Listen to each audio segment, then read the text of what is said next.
Christmas broken girl snowflake. My parents said Santa Claus only gives gifts to the grandchildren who are truly loved by their grandparents. Snowflake girl broken Christmas. Then all the grandkids received presents except my daughter. I forced a smile, put her coat on, and drove away. The Christmas lights mocked me as I watched my 7-year-old daughter Ruby's face crumble.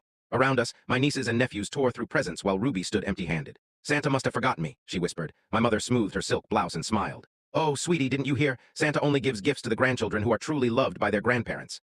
The room went silent. Ruby's eyes filled with tears. You don't love me? Santa makes his own decisions, my father said, not looking up from his newspaper. I felt something snap inside me. 8 years of being the family disappointment. The daughter who chose teaching over law school, who married a mechanic instead of a banker. But using my child to punish me, that crossed a line. Come on, Ruby, I said quietly, reaching for her coat. My sister Margaret blocked my path. Mom and Dad probably just forgot to grab her gift from upstairs. Right, Mom? My mother sipped her wine. There is no gift upstairs, Margaret. I buttoned Ruby's coat with shaking hands and walked out. Behind us, I heard Margaret's voice rise in protest, but I didn't stop. Ruby cried for 18 of the 20-minute drive home. Why don't Grandma and Grandpa love me? 3 days later, I found her in her closet, surrounded by drawings she'd made for them. Birthday cards with wobbly letters, a ceramic handprint painted as their Christmas gift, now unwrapped and forgotten.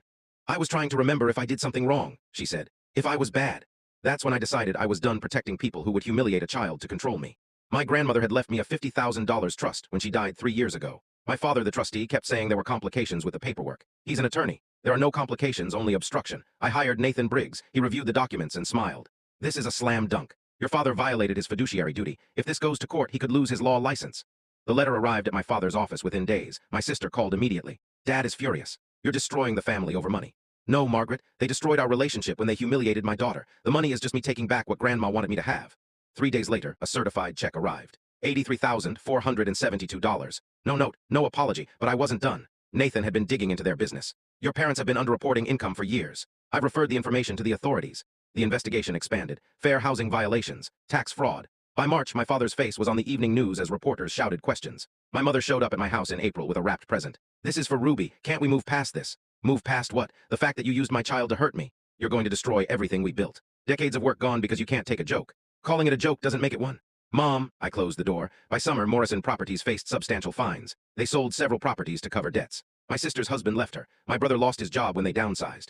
By September, my parents sold their mansion and moved to a modest condo, the kind they'd once sneered at.